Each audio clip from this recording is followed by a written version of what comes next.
Alors ce soir, on poursuit notre étude. Donc l'Église que le monde attend, celle que Dieu veut. Alors on a vu la première chose, chose essentielle, l'Église que le monde attend, celle que Dieu veut, c'est une Église qui est centrée sur Christ. C'est lui qui peut dire « je bâtirai mon Église ». Donc c'est lui qui en est le fondement. Nous avons vu la deuxième partie. Donc l'Église que le monde attend, celle que Dieu veut, c'est une Église qui est fondée sur la parole de Dieu, sur la vérité. L'Église est la colonne et l'appui de la vérité. L'Église que le monde attend, celle que Dieu veut, on a vu la troisième partie, vous vous souvenez? Eh oui, celle où l'Esprit agit, puisque l'Église n'est rien sans la présence et l'action du Saint-Esprit. Et ce soir, on voit une quatrième partie. L'Église que le monde attend, celle que Dieu veut, c'est une Église à genoux. À genoux. Et on va lire un texte court. Donc c'est dans l'épître de Jacques. Jacques, chapitre 5, et le verset 16. Vous avez le texte sous les yeux. La prière fervente du juste ou persévérante du juste a une grande efficacité. Un jour, un homme de Dieu a dit, une église qui cesse de prier, c'est une église qui cesse de respirer. Si elle cesse de respirer, c'est qu'elle n'a plus la vie. Elle perd la vie. Et nous pouvons, c'est vrai, avoir des programmes, de belle musique, de beaux chants, des stratégies, une action même sur les réseaux sociaux, mais sans la prière, il n'y a pas de puissance spirituelle.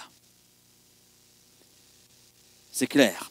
Le prédicateur écossais Andrew Murray disait « Ce n'est pas tant le grand prédicateur qui change le monde, mais le grand intercesseur. Celui qui intercède au trône de la grâce pour le salut des âmes, c'est celui qui vit un changement. » L'Église que Dieu veut, donc c'est une Église à genoux, c'est-à-dire une Église qui dépend de Dieu, une Église qui se tient dans la prière. Le monde attend une Église vivante. Pas simplement une église active, mais une église qui est concentrée sur l'essentiel et qui est connectée avec la puissance de Dieu. Et cela, ça passe justement par ce connecteur qui est la prière. Le fait de se tenir à genoux. C'est dans et par la prière que nous sommes connectés au royaume de Dieu, connectés à Dieu, connectés au Saint-Esprit, connectés au cœur même de Dieu. Sans la prière, l'église n'est rien. N'est rien. Elle existe, elle s'agite, mais elle n'est rien. Il n'y a pas la puissance de Dieu. Le premier point, c'est la prière, c'est le moteur de l'Église. Le premier point. Avec comme verset, donc Acte 2, 42, il persévérait dans l'enseignement des apôtres, dans la communion fraternelle, dans la fraction du pain et dans les prières. Donc, j'allais dire que l'enseignement des apôtres, la communion fraternelle, la fraction du pain, c'est rien s'il n'y a pas la prière. S'il n'y a pas cette connexion directe avec Dieu, avec l'Esprit de Dieu. Et ça vient en dernier comme clôturer cet ensemble. S'il n'y a pas cette connexion avec Dieu, l'enseignement ne va pas produire son fruit. Si bon soit-il, s'il n'y a pas la prière, la communion fraternelle, c'est du blabla. Ben oui, parce que nous sommes tous différents. Tous différents. Des arrière-plans différents, des caractères différents. Comment est-il possible de vivre ensemble si on ne se tient pas connecté à Dieu? C'est pas possible. À un moment donné, ça va frictionner dur. C'est évident. Et la fraction du pain, c'est le rappel de l'œuvre de Jésus. Mais se rappeler de la mort de Jésus sans être connecté à Jésus, ça sert à quoi? C'est simplement un acte de tradition, un acte liturgique qui n'amène à rien. C'est pour ça qu'il est ajouté « et dans les prières ». Ce n'est pas simplement la prière, les prières. Parce qu'il y a toute une dimension. Et on s'aperçoit que dès le début de l'Église, la prière était au centre. La prière était là. L'Église prit naissance dans la prière. Elle a pris naissance dans la chambre haute, et dans la chambre haute, les 120 étaient là réunis dans la prière. Tous d'un commun accord persévéraient dans la prière. Acte 1, 14. Ils prièrent pendant 10 jours, obéissant à cette parole de Jésus qui leur avait promis de voir l'œuvre du Saint-Esprit s'accomplir dans leur vie. Acte 1:8. Vous serez mes témoins, parce que la puissance du Saint-Esprit va être déversée sur vos vies. Vous allez être l'habitation et la résidence de la personne divine qu'est le Saint-Esprit, qui va faire de vous les témoins, qui va vous rendre efficaces dans mon œuvre, qui va vous utiliser pour ma gloire et dans la construction de l'Église. Et c'est dans ce contexte de prière, de ferveur, parce que tous d'un commun accord, persévérer dans la prière. Oui, 10 jours de persévérance, 10 jours à s'attacher à la promesse du Seigneur, 10 jours à la désirer, cette promesse. Eh bien, c'est alors que le Saint-Esprit est descendu. Donc, on s'aperçoit que l'Église a commencé à genoux avant de commencer à prêcher. Elle a commencé à genoux. Et bien souvent, nous faisons l'inverse. Nous agissons, nous planifions, puis seulement après, nous prions pour que Dieu bénisse ce que nous avons décidé. Mais dans le livre des Actes, on s'aperçoit que la prière précédait toujours l'action. Je vais vous donner plusieurs témoignages. Justement, extrait de cette église naissante du livre des Actes des Apôtres. Avant de choisir celui qui prendrait la place de Judas, que font-ils? Acte 1:24. Ils firent cette prière. Donc ils sont là dans la prière avant même de choisir le remplaçant. Ils prient. Seigneur, toi qui connais les cœurs de tous, montre lequel de ces deux que tu as choisi. Alors il y avait des critères, témoins de la résurrection, avoir suivi Jésus, etc. Donc Seigneur, on est là devant toi, lequel tu choisis? Ils sont là dans la prière. Ils n'ont pas envie de décider, ils veulent que le Seigneur décide, se manifeste.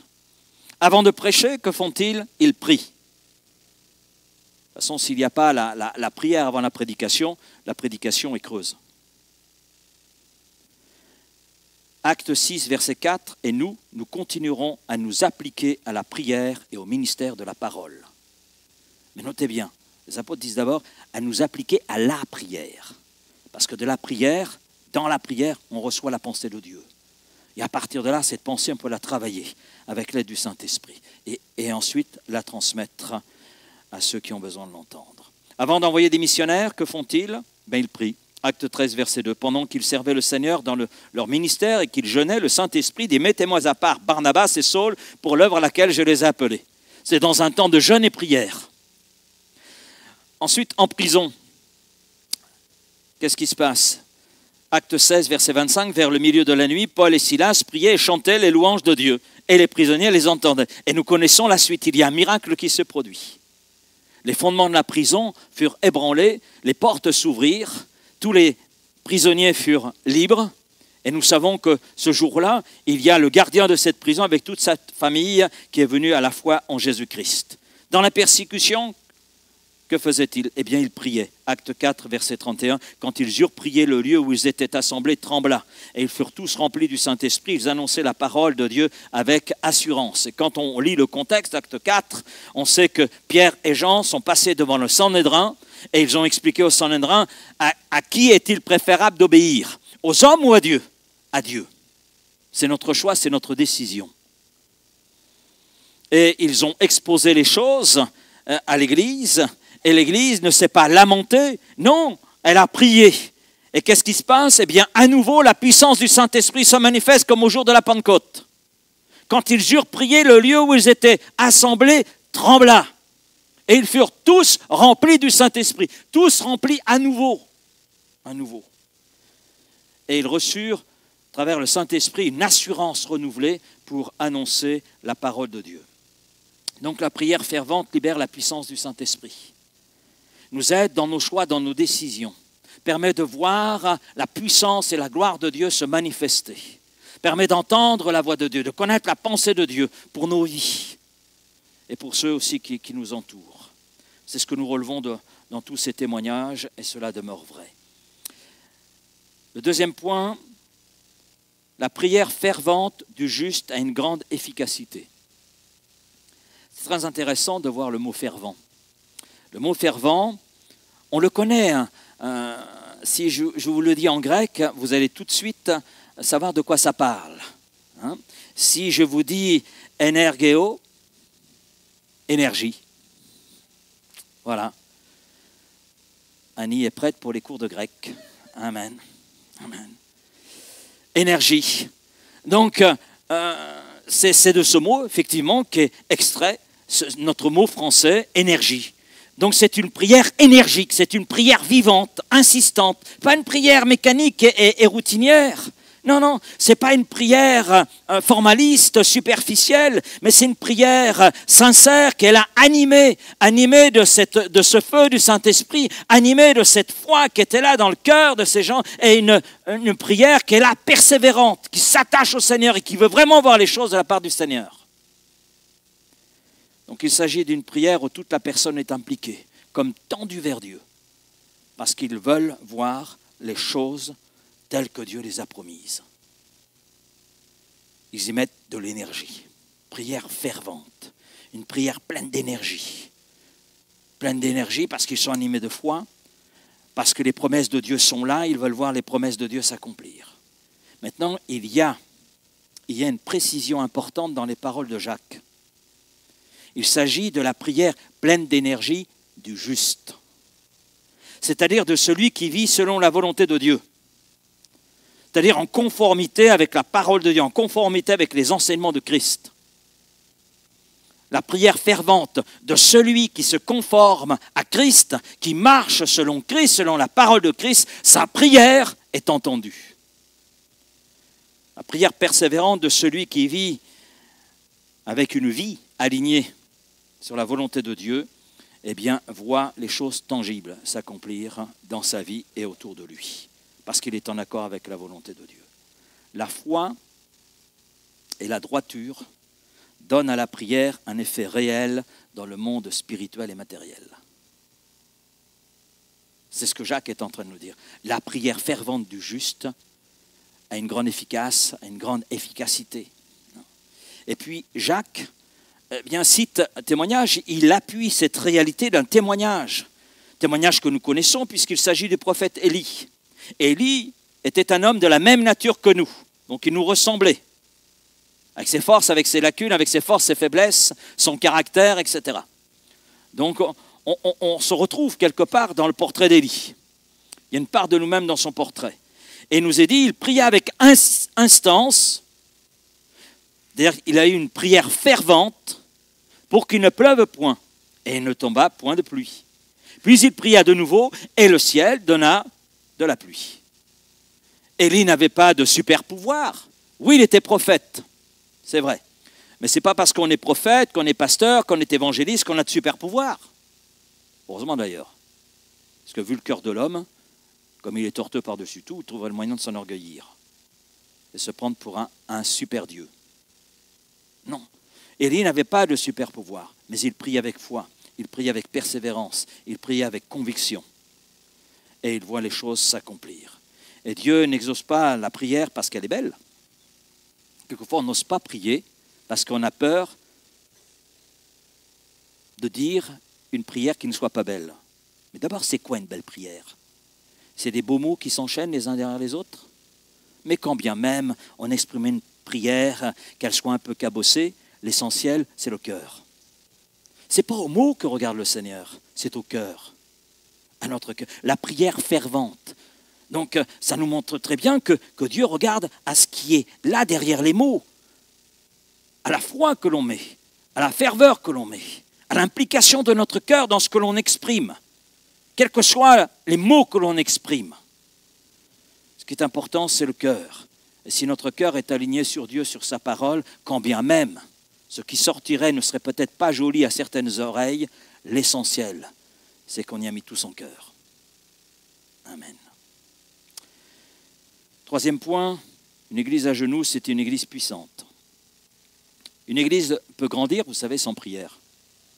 Ce n'est pas parce que l'église arriverait à 1000, 2000, 3000, peut très bien grandir sans qu'il y ait la prière. Oui. Mais elle ne tiendra pas sans la prière. C'est là toute la différence. Elle peut grandir, mais elle ne tiendra pas. Il y a un moment, les lacunes apparaîtront, et puis tout va tomber. Comme le champagne, ça mousse, ça remplit rapidement le verre, mais à un moment donné, ça retombe, puis on s'aperçoit qu'il y a fait très peu de champagne. Ah oui, c'est vrai. Donc on sait qui boit du champagne. Voilà. Donc une église peut grandir sans prière, mais elle ne tiendra pas sans prière. Une église peut attirer des foules sans prière, peut attirer des foules, des milliers de personnes, mais elle ne changera pas les cœurs sans la prière. Rien ne changera dans les cœurs. Il est facile de faire des adeptes, il est facile de faire des sympathisants, mais le Seigneur nous demande de faire des disciples. Et il est impossible de faire des disciples sans qu'il y ait la prière. Impossible. Sans qu'il y ait cette œuvre du Saint-Esprit répondant justement à la prière. Zacharie 4,6, ce n'est pas par la puissance ni par la force, mais par mon esprit, dit l'Éternel. Et je voudrais vous donner un témoignage. Dans les années 40, il y a un réveil qui a éclaté dans les îles Hébrides. C'était la partie nord de l'Écosse. L'Écosse, il y a plusieurs îles, on l'appelle les îles Hébrides. Et dans l'une de ces îles, l'île Lewis, il y avait deux sœurs aimant le Seigneur, Peggy et Christine Smith. Deux disciples de Jésus-Christ. Elles priaient chaque nuit dans leur petite maison, demandant à Dieu de visiter leur île. Alors, c'était des jeunes dans la foi. La première avait 84 ans, la deuxième 82 ans. Peggy était aveugle et sa sœur avait le dos pratiquement courbé en deux, vous les avez là sous les yeux, voilà, parce qu'elle était pleine d'arthrite, de douleur, mais elle se tenaient dans la prière, elles ont prié le Seigneur et leur cri était simple. Seigneur, fais couler ton esprit comme autrefois, comme quand nous lisons ce texte des Actes des Apôtres. Nous voulons vivre ces choses.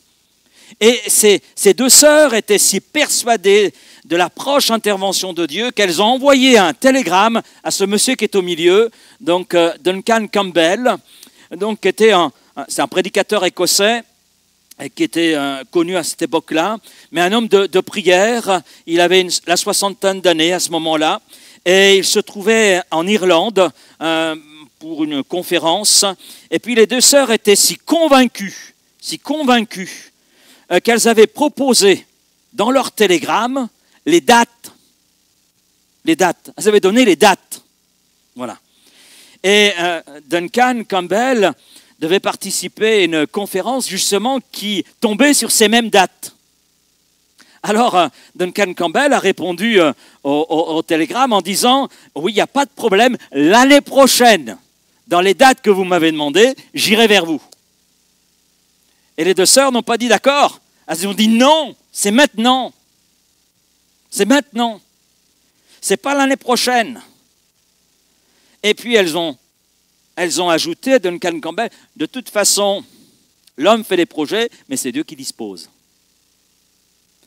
Et dans leur insistance, eh bien, Duncan Campbell a répondu, ok, je suis là dans 2 semaines. Oui, parce qu'en fait, il y a eu un concours de circonstances, des circonstances imprévisibles, humainement parlant, mais prévisibles au cœur de Dieu, qui a fait que la conférence à laquelle devait participer Duncan Campbell a été reportée à une date ultérieure. Ce qui fait qu'aux dates de ces 2 bonnes mamies, il était libre. Donc, il a répondu à l'invitation. Et puis, il est arrivé sur cette île de Lewis. Et puis là, il était accueilli. Il était accueilli par un homme qui est allé le chercher et qui lui a dit « Vous êtes Duncan Campbell ?»« Oui. »« Vous craignez Dieu ?» Oui. Vous priez? Oui. Ok, venez avec moi. Comme accueil, hein, c'est pas terrible, mais il a accepté de répondre à ces questions. Et là, il a découvert des gens dans une grange en train de prier. Ils étaient à genoux. Et là, eh bien, les réunions de prière ont été marquées par la puissance de Dieu. Les gens tombaient à genoux dans les rues. Oui, dans les rues. À travers cette grange dans laquelle ils ont prié, eh bien, dans la rue, les gens étaient saisis, convaincus de péché, tombaient à genoux, demandant pardon. Et il y a eu un mouvement qui s'est propagé dans tout le village de ces 2 sœurs pour atteindre d'autres villages. Et ces îles Hébrides ont connu un réveil. D'ailleurs, le réveil des îles Hébrides est appelé le réveil le plus remarquable du XXe siècle. Un témoin de cette période a écrit « L'Esprit du Seigneur se posait d'une manière merveilleuse sur les différentes bourgades de la région. Sa présence investissait les maisons, les prés, les collines sauvages et même les voies publiques. » Amen. Ce réveil est né à genoux. Le réveil n'est jamais né de stratégie humaine, mais toujours né d'un retour à la prière fervente. Et quand l'Église prie et manifeste sa foi avec ferveur, le ciel s'ouvre et Dieu agit. Et ces deux mamies ont vu l'œuvre de Dieu se faire dans leur île. Et dans chaque génération, les réveils spirituels, c'est vrai, ils ont des visages différents. Mais il y a ce dénominateur commun qui est là, la prière. La prière fervente d'un petit groupe. Là, c'est deux personnes. Et puis il y a aussi les membres de l'Église qui étaient là avec ces deux sœurs parce qu'elles ont parlé de ce qu'elles avaient reçu de la part du Seigneur, de leurs convictions, et elles ont poussé les membres de leur congrégation à se tenir dans la prière. Les églises rencontraient à ce moment-là des difficultés, mais ces deux sœurs étaient convaincues que Dieu voulait faire quelque chose, comme au jour de la Pentecôte. Elles ont saisi, et puis effectivement Dieu les a bénies. Ce réveil des îles Hébrides est né dans une prière fervente. C'est le résultat d'une prière fervente et d'une attente dans ses cœurs. Quatrième point, pourquoi l'Église d'aujourd'hui doit revenir à la prière? Je dirais que nous vivons dans un monde qui est saturé d'activité. Saturé d'activité. C'est le travail, c'est les loisirs, les obligations sociales. Tout semble remplir notre agenda. Tout.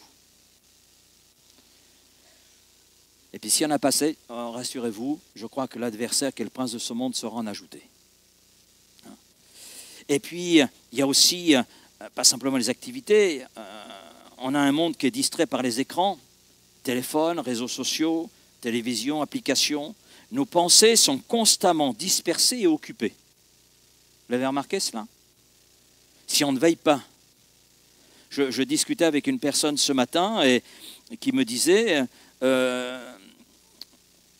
qu'elle avait mis un frein sur les réseaux sociaux. Elle dit, je me suis aperçu que j'avais l'impression de passer quelques minutes et puis en fait je passais plus que ce que je n'avais pensé.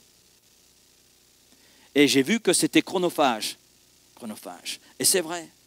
Et combien les jeunes et moins jeunes sont là saturés dans leurs pensées, par tout ce qu'ils entendent, par tout ce qu'ils voient, et ça va très vite. Et puis, nous vivons dans un monde qui est fatigué spirituellement. Les cœurs sont épuisés par la routine, les préoccupations matérielles, le stress de la vie quotidienne, etc., etc. Et dans beaucoup d'églises, la prière est devenue l'activité la moins fréquentée de l'église. Je me souviens d'une mission, un frère m'a invité sur plusieurs jours. Et puis, il me dit, si tu veux, tu peux venir à la réunion de prière. Je suis allé à la réunion de prière, l'église était pleine. Et je lui dis, c'est parce qu'il y a un invité ou c'est... Il me dit, non, c'est comme ça à chaque réunion de prière. L'église était pleine. Et le dimanche, il y avait le culte, l'église était pleine. Pleine aux réunions de prière. Et c'est vrai qu'il fallait, pour prendre sa place, il fallait vraiment se précipiter. Il y avait un souffle de Dieu dans cette église et Dieu la bénissait. Dieu la bénissait. C'est à genoux que l'église retrouve sa force. On peut être fatigué, l'église peut être fatiguée, mais il n'y a pas de secret. C'est à genoux qu'elle retrouve les forces dont elle a besoin. C'est à genoux qu'elle retrouve l'énergie dont elle a besoin. La prière, c'est le fondement de la puissance de l'Église. Dans le livre des Actes des Apôtres, la prière est présente, on l'a vu, avant toute décision importante, avant l'envoi des missionnaires, même dans la persécution. Je ne vais pas revenir sur ces textes que j'ai cités en introduction. La prière n'était pas dans cette Église des Actes des Apôtres une activité secondaire, elle était le moteur de l'action et de la transformation spirituelle qui se produisait à ce moment-là. Le Seigneur ajoutait chaque jour à l'Église ceux qui étaient sauvés. Et il pouvait le faire parce que l'Église persévérait dans l'enseignement des apôtres, dans la communion fraternelle, dans la fraction du pain et dans les prières. Il y avait cette dimension qui était là. Et à partir de là, il y avait un moteur qui était en route dans les cœurs et qui propulsait l'Église vers l'avant et produisait aussi la transformation spirituelle. Quand l'Église prie, eh bien elle s'aligne. Elle s'aligne sur la volonté de Dieu et puis elle reçoit sa direction, elle reçoit aussi sa puissance. Deuxième point, dans ce point 4, le modèle biblique, nous l'avons.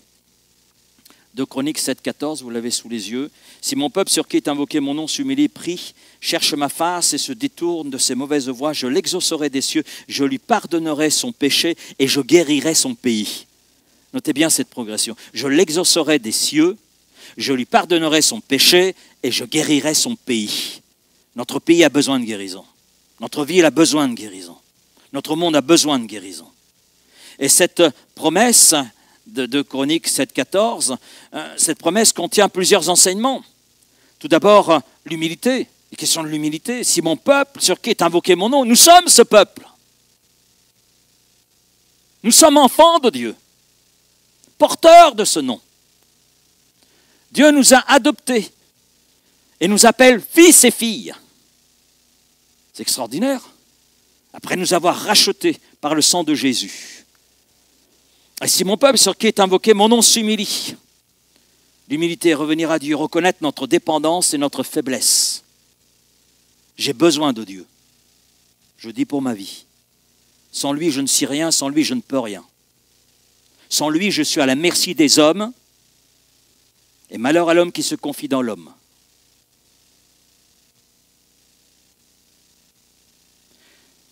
Deuxième chose, c'est la prière. Communiquer avec Dieu, être en connexion avec Dieu pour rechercher sa face, rechercher son orientation. L'Église, c'est son Église. Ce n'est pas l'Église d'un homme. C'est à lui de la diriger. L'homme n'est qu'un intendant. Les ministères que Dieu donne à l'Église ne sont que des intendants. Un prêt qui est fait à l'Église. Je suis un prêt, à Raphaël, nous sommes un prêt que Dieu fait pour l'Église de Vitrolles. Et chaque ministère, c'est cela. Les ministères dons sont des prêts. C'est prêté à l'Église pour un temps. Combien? Certains, c'est plus long que d'autres. Mais celui qui est propriétaire de l'Église, c'est Christ. C'est Christ. C'est Christ. Et la prière est importante parce que c'est rechercher la face de celui à qui l'Église appartient et rechercher son orientation. Se détourne de ses mauvaises voies. On parle de la repentance. Ce n'est pas parce qu'on est chrétien qu'on n'a plus besoin de se repentir. Notre nature est pécheresse. C'est vrai, nous avons été lavés et purifiés par le sang de Jésus, mais personne n'est à l'abri d'une chute. Personne. Que celui qui est debout prenne garde de tomber. Ce qui veut dire qu'il y a encore un moment, puis il y a notre nature aussi, qui ne se soumet pas comme cela à la volonté de Dieu, à l'Esprit de Dieu, qui quelquefois regimbe. Et la repentance, on en a besoin. Se détourner de nos mauvaises voies, d'aligner notre vie sur Dieu. Est-ce que vos pensées sont toujours pures? Bon, vous n'êtes pas obligé de répondre précipitamment. On a des pensées, on a des paroles, on a des actions. Est-ce que nos paroles sont toujours pleines de douceur? Est-ce que nos paroles sont toujours pleines d'amour?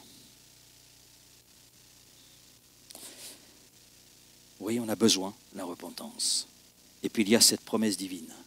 Dieu promet d'écouter, Dieu promet de pardonner et Dieu promet de guérir. De guérir. Et d'aller au-delà même de la personne et du peuple qui l'invoque. Je guérirai ton pays. Je guérirai ta ville. C'est-à-dire, je prendrai soin des habitants qui sont là. Je parlerai à leur cœur, je toucherai leur cœur. Et je saurai où les amener, auprès de toi. Auprès de toi. Les conséquences du manque de prière. Bon, on a déjà mentionné, une église peut être pleine d'activités, de belles activités, mais sans la prière, ça ne va pas tenir longtemps. Une église sans prière devient dépourvue de force spirituelle. Elle devient vulnérable, vulnérable aux divisions, vulnérable aux conflits, vulnérable à la fatigue spirituelle, parce qu'elle n'aura aucune possibilité de ressources si elle demeure sans prière. Parce que c'est à travers ce contact intime avec Dieu que l'on retrouve les forces spirituelles dont on a besoin alors qu'on est fatigué. Où Élie, le prophète Élie, a-t-il puisé les ressources alors qu'il était fatigué, alors qu'il a demandé la mort? Où? Certainement pas chez Akab. Encore moins chez l'épouse d'Akab qui était Jézabel. C'est en Dieu et en Dieu seul, dans cette relation intime avec Dieu, qu'il a retrouvé la force et qu'il a pu tout à nouveau reprendre le service que Dieu lui avait confié. Les activités et programmes, même excellents, ne remplacent jamais la puissance de la prière. Jamais. Ils dépendent de la prière. Ils dépendent de ce cœur qui est le nôtre, qui accepte d'être dépendant et qui demeure dans cette dépendance avec Dieu. La prière collective est essentielle. Il y a la prière individuelle, mais il y a la prière collective qui ouvre la porte à l'unité, à la guérison et à la direction divine. Nous voyons dans le livre des Actes des Apôtres, ils étaient là tous ensemble dans la prière, ils étaient là dans le jeûne. Et puis, qu'est-ce que l'on voit dans Acte 13? Eh bien, le Seigneur qui parle à l'Église, qui parle à cette Église d'Antioche et qui leur demande de mettre à part Barnabas et Saul. C'est dans cette prière communautaire que ça a pris forme. Et on s'aperçoit qu'à plusieurs passages dans le livre des Actes des Apôtres, on voit l'Église qui est là, priant. Pierre est en prison. Que fait l'Église? Elle prie, elle intercédait en sa faveur. Et la prière communautaire, prière collective, ouvre la porte, c'est vrai, à des délivrances, à des guérisons, une direction divine et à l'unité. Comment faire face aux divisions? Comment faire face aux conflits humains qui sont là dans l'Église? Quand l'humain veut prendre le dessus sur le spirituel, comment réagir? Que faire? À genoux, devant Dieu, rechercher sa face, afin que le divin prenne le pas sur l'humain et que Dieu retrouve toute sa place. L'Église d'aujourd'hui doit se lever et revenir à la prière. C'est là que sa puissance se renouvelle, que ses membres sont fortifiés, que la transformation de la société peut commencer. La transformation d'un cœur, d'une église, d'une nation commence toujours par la prière du peuple de Dieu qui se tient là à genoux. 5e point, comment devenir une église qui prie avec puissance? Oh, il n'y a pas de secret.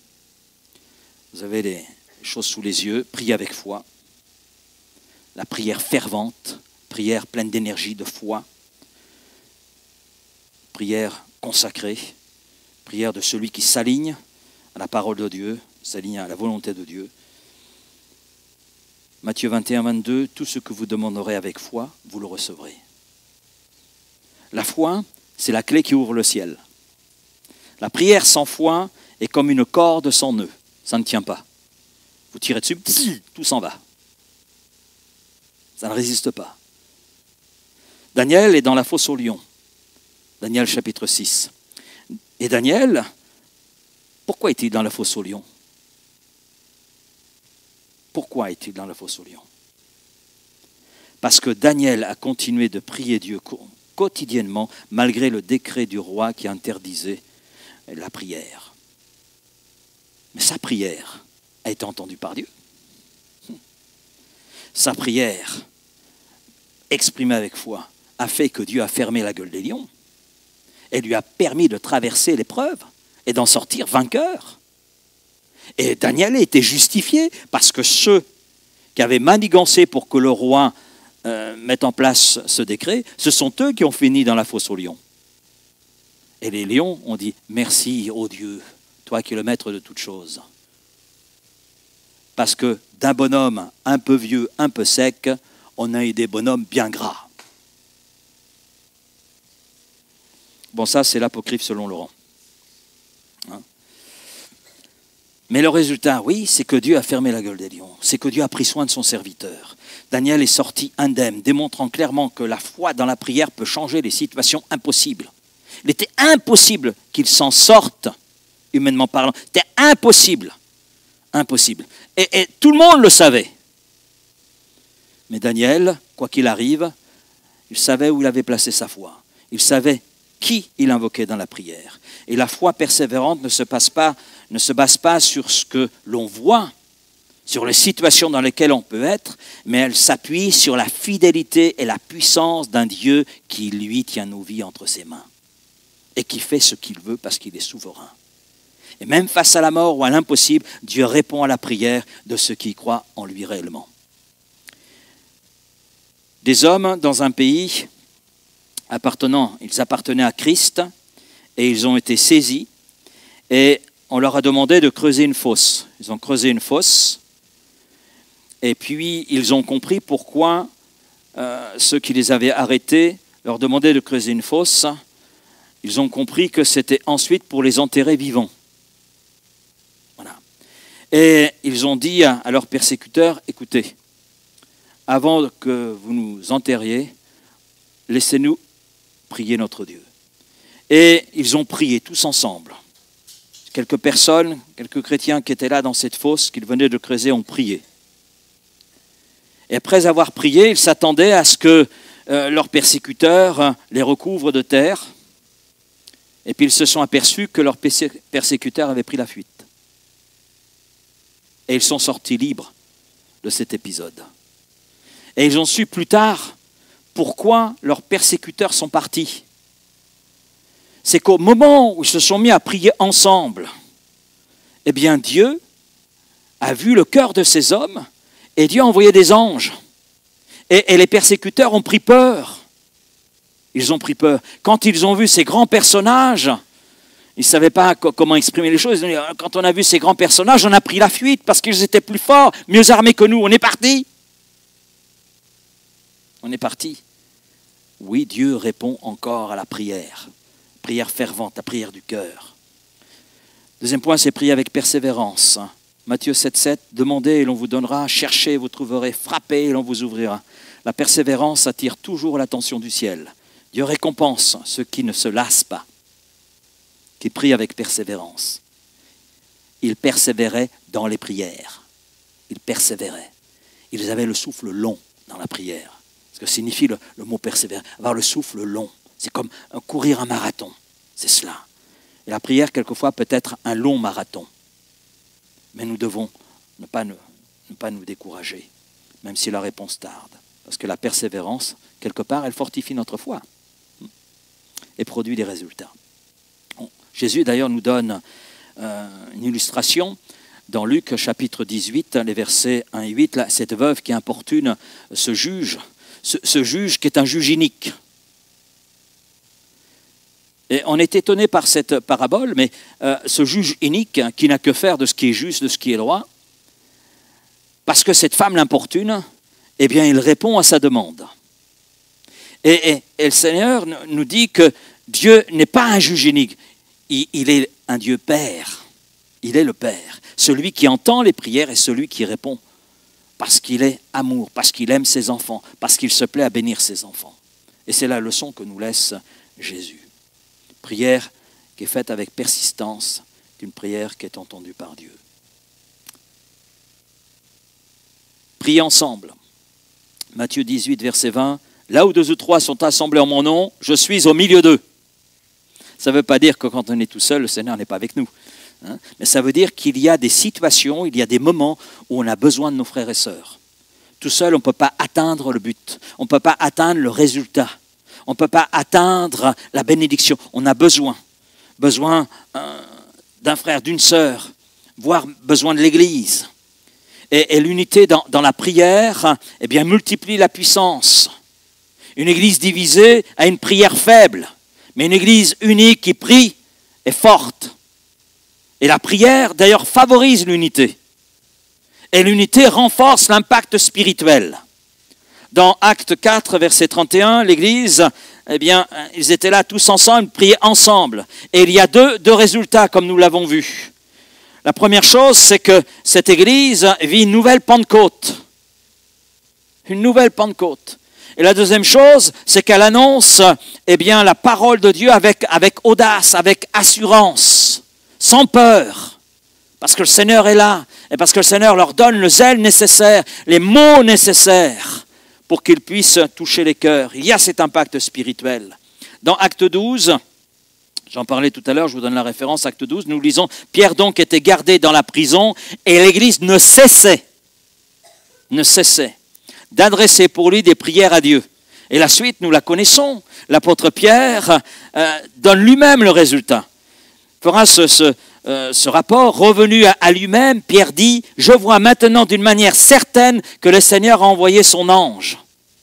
Et il m'a délivré de la main d'Hérode et de tout ce que le peuple juif attendait. » Donc il savait ce que le peuple juif attendait. C'est qu'il soit décapité, lapidé. Il le savait cela. Parce que la chose était arrivée pour Jacques. Donc, pour Pierre, il ne faisait aucun doute, mais l'Église ne cessait d'adresser pour lui des prières à Dieu. Et Dieu a entendu la prière de l'Église. Et Dieu a béni. Dieu a accompli un miracle. Dieu est capable encore d'accomplir des miracles aujourd'hui. Hein. Amen. Ça, je le crois. Je le crois. Et en faveur de son Église, il est encore capable d'accomplir de belles choses. Je dirais qu'on n'a encore rien vu. On a tout à découvrir. Tout à découvrir dans et par la prière. Et puis, prier dans l'esprit. Éphésiens 6, 18, prier par l'esprit en tout temps. Qu'on soit dans un temps béni, que l'on soit dans un temps de douleur, de souffrance, de difficulté, prier par l'esprit en tout temps. Prier dans l'esprit, ça ne se limite pas à exprimer des mots connus ou des phrases préparées. Non, c'est une communication intime avec Dieu qui est la conduite par la personne et l'œuvre du Saint-Esprit. C'est le Saint-Esprit qui guide, c'est le Saint-Esprit qui prend les rênes. Et l'Esprit veut nous conduire dans nos prières. Dieu, par son Esprit, veut me conduire dans ma prière personnelle, dans votre prière personnelle, mais veut nous conduire aussi dans notre prière collective, afin que nous entrions dans cette connaissance du cœur de Dieu, de sa volonté, que nous puissions ainsi nous aligner sur sa volonté et l'accomplir avec les forces que le Saint-Esprit nous communique. C'est ce que Paul explique dans 1 Corinthiens 14, verset 2, « Celui qui parle en langue parle à Dieu et non aux hommes. » Personne ne le comprend sur un plan humain, mais l'Esprit, lui, est là. Et c'est l'Esprit qui intercède. Et celui qui parle en langue s'édifie lui-même. Il y a une édification de son être intérieur. Il entre dans une connaissance encore plus intime avec Dieu. Et c'est là quelque chose d'extraordinaire. On construit, on bâtit son être intérieur. Et à partir du moment où on bâtit son être intérieur, on bâtit l'Église. Amen. Le parler en langue, c'est une forme de prière spirituelle intense. Et je bénis Dieu pour le parler en langue. Je bénis Dieu pour le baptême dans le Saint-Esprit. Parce qu'à travers le parler en langue, on dépasse nos limites intellectuelles, nos limites linguistiques. On dépasse nos limites spirituelles. On entre dans le divin. Et il y a un enrichissement qui se fait alors dans notre cœur. C'est un enrichissement aussi pour l'Église. Le parler en langue permet à l'Esprit de s'exprimer à travers nous. On ne sait pas ce qu'est exprimé avec exactitude. Notre intelligence est spectatrice, mais notre intelligence c'est ce qui se passe. Qu'il y a un contact particulier.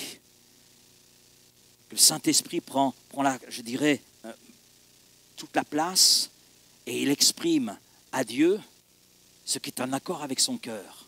Parce que l'Esprit est Dieu et il connaît la pensée du Père. Et l'Esprit intercède par nous. On est comme des canaux dans lesquels le Saint-Esprit agit. Mais on en ressort avec un bien-être, on en ressort avec une plus grande, j'allais dire, compréhension des choses de Dieu.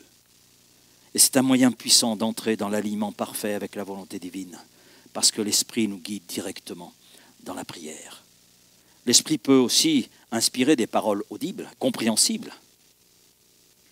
Peut saisir notre intelligence et nous conduire à exprimer des prières qui sont en accord avec la volonté de Dieu. Amen. L'Esprit veut nous conduire, nous diriger. Le Consolateur, non seulement il sera avec vous, mais il sera en vous et il vous conduira dans toute la vérité.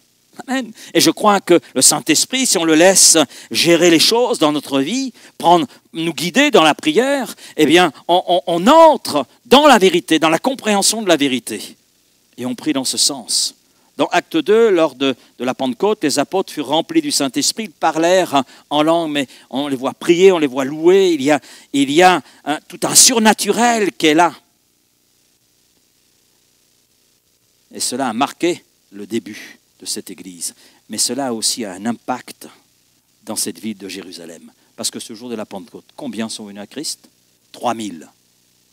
3000. Moi, je suis prêt à recevoir 3000 âmes ici. Vous êtes prêts? Ah oui, il n'y a pas de problème. On ouvre les portes de la cour. Ce n'est pas suffisant, on ouvre l'extérieur. Ce n'est pas suffisant, ce n'est pas grave. On fait le culte sur le parking. Amen. Bon, je suis le seul à le dire, le seul à le croire.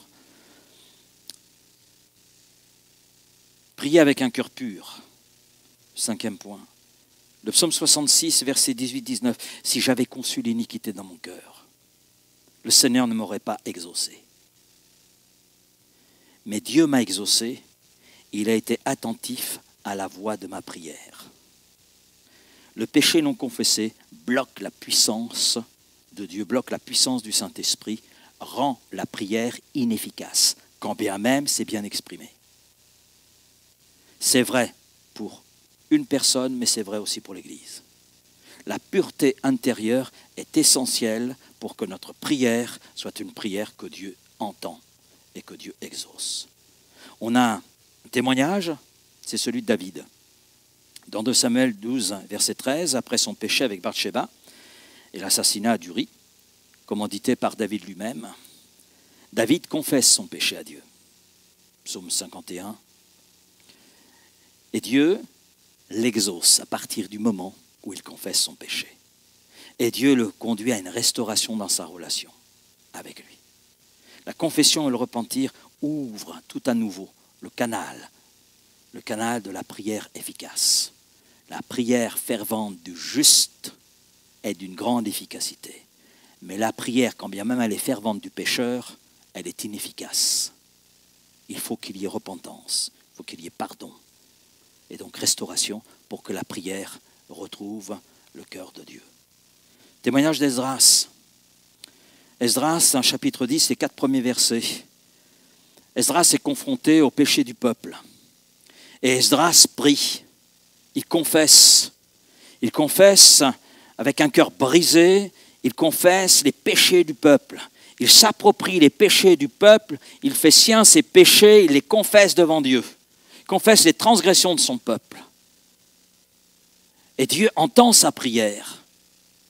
Et cette prière a conduit à un réveil, à une réforme dans tout le peuple, alors que ce peuple sortait tout juste de 70 ans d'exil. Et il a connu l'exil à cause de son incrédulité, parce qu'il s'était détourné des voies de Dieu, à cause de son péché. Et Esdras prend sur lui les péchés du peuple, il les confesse devant Dieu. Son cœur, il a brisé. Et Dieu voit le brisement de cet homme. Et Dieu le conduit. Met les choses en place pour qu'Esdras puisse revenir à Jérusalem, une ville en ruine. Et là, sous son autorité, un réveil spirituel se produit. Le peuple retrouve les voies de Dieu.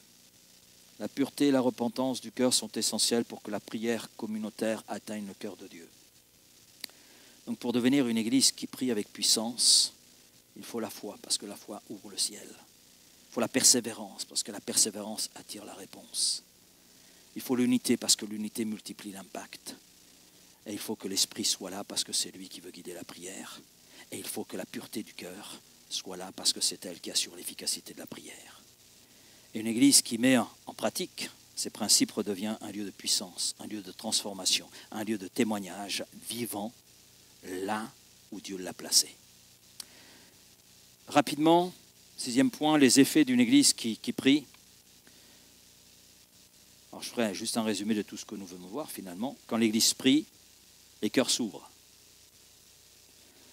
Quand l'église prie, les malades sont guéris. Quand l'église prie, les familles sont restaurées. Quand l'Église prie, les âmes sont sauvées. Quand l'Église prie, le Saint-Esprit agit librement. Je reviens sur ce texte, Actes 12, 5. Pierre était en prison, mais l'Église priait Dieu avec instance pour lui. Et Dieu a envoyé un ange pour le délivrer. Donc Dieu est capable encore aujourd'hui d'envoyer un ange si c'est nécessaire.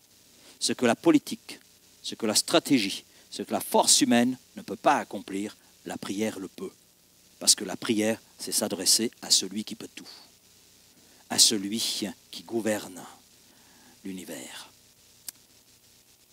Dieu cherche, et c'est mon dernier point, l'appel redevenir une église à genoux. Dieu cherche aujourd'hui des hommes et des femmes qui prient. Pas forcément des gens éloquents. Dieu n'a que faire finalement de notre éloquence, soit dans la prédication, que ce soit dans la prière. Bon, mieux vaut bien dire les choses que de les dire confuses. Mais ce qui est important, c'est le cœur. Notre cœur. Notre cœur. Ce qui nous anime. Ce qui anime notre cœur. Sur un plan individuel, quand on est là devant Dieu, mais sur un plan aussi communautaire. Ézéchiel, chapitre 22, verset 30, « Je cherche parmi eux un homme qui élève un mur, qui se tienne à la brèche devant moi. » Se tenir à la brèche, c'est être là dans cette vigilance, dans ce cœur à cœur avec Dieu. Et Dieu cherche encore, c'est au temps d'Ézéchiel, mais encore aujourd'hui, cette parole demeure vraie, Dieu cherche encore des intercesseurs, des croyants qui se tiennent sur la brèche pour le salut des âmes, qui se tiennent sur la brèche pour leur génération, qui se tiennent sur la brèche afin que l'Esprit de Dieu soit là à l'œuvre et transforme. Quelqu'un a dit, quand l'homme travaille, l'homme travaille. La palisse en aurait dit autant. On est d'accord. Hein? Mais quand l'homme prie, Dieu travaille. Quand l'homme travaille, mais quand l'homme prie, Dieu travaille. Et j'en arrive à la conclusion. Une église à genoux, c'est une église debout. Et nous voulons être cette église. Une église à genoux, mais une église qui est debout. Debout dans la prière, debout dans la foi, debout dans la consécration, debout dans la recherche de la face de Dieu. Jacques 5,16, je reviens, la prière fervente du juste a une grande efficacité. Et quand l'Église se met à genoux, oui, le ciel s'ouvre, le Saint-Esprit agit, et le monde voit Jésus. Voit Jésus. Et le monde attend, non pas une Église active, mais attend une Église qui prie. Dieu veut une Église à genoux. Et je conclurai avec 2 versets. Vous avez les références sous les yeux. En fait, ces 2 versets, on trouve, c'est en fait le même verset que l'on trouve chez Ésaïe et que l'on trouve dans l'Épître aux Hébreux. Ésaïe 35, verset 3, « Fortifiez les mains languissantes et affermissez les genoux qui chancellent. Dites à ceux qui ont le cœur troublé, prends courage. » Amen. Ne craignez point. Et Hébreux 12 reprend, de façon peut-être un peu différente, mais reprend les choses. « Fortifiez donc vos mains languissantes et vos genoux affaiblis, et suivez avec vos pieds des voies droites, afin que ce qui est boiteux, eh bien, ne dévie pas, mais plutôt se raffermisse. » Amen. Ben, c'est ce que nous voulons. On ne veut pas que l'Église soit boiteuse. Je ne pense pas que ce soit votre désir. Vous n'avez pas envie que votre vie soit boiteuse.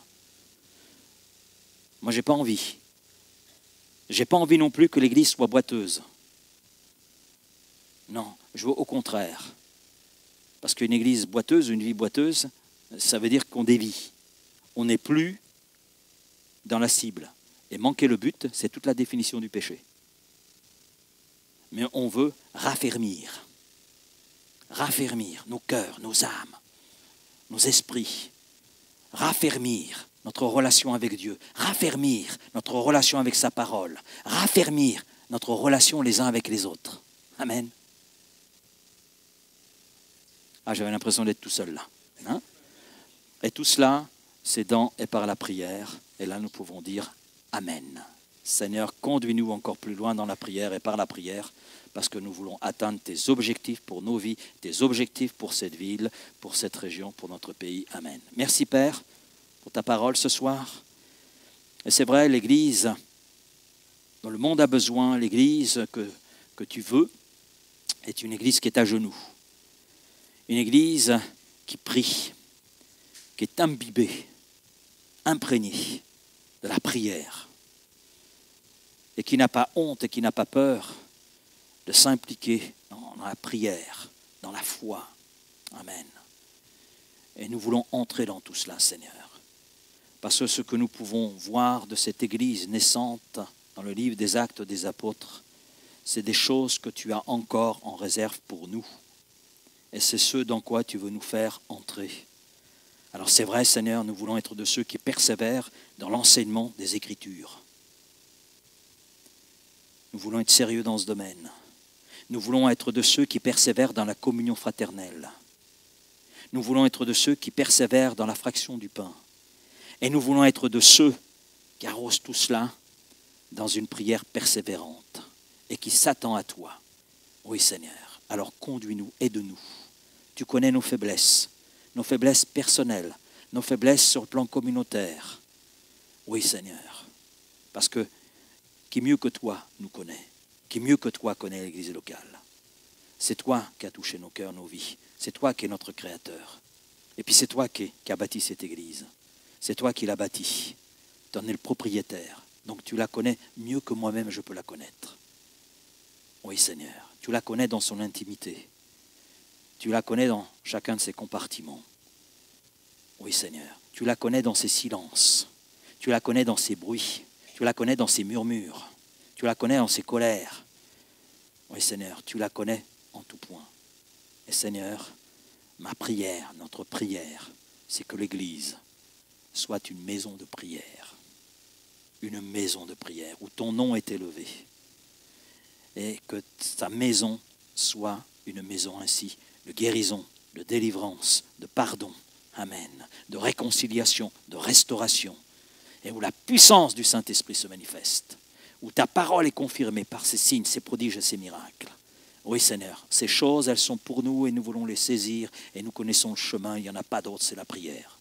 Alors, Seigneur, aide-nous, chacun pour notre part.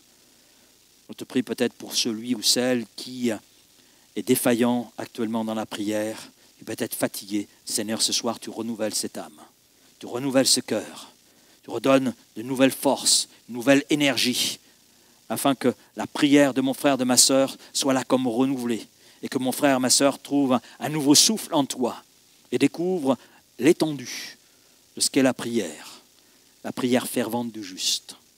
Je te prie peut-être pour celui qui peut être rentré dans une prière routinière, superficielle.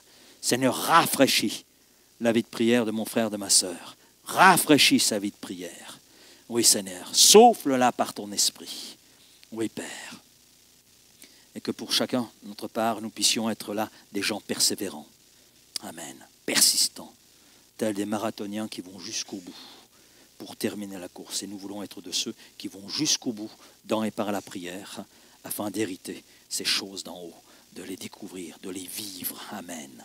Et de voir cette ville être embrasée du feu du Saint-Esprit, de voir ses alentours être embrasés du feu du Saint-Esprit. Et que tous ceux, Seigneur, qui se perdent, eh bien, crient à toi et acceptent le salut. Merci, Père, donc de tout ce que tu veux accomplir. Merci de ton aide, afin que nous puissions individuellement et tous ensemble aller de progrès en progrès dans la prière, remporter des victoires, oui Seigneur, parce que telle est ta volonté, et nous voulons en cela être conduits et dirigés par le Saint-Esprit. Amen. Amen.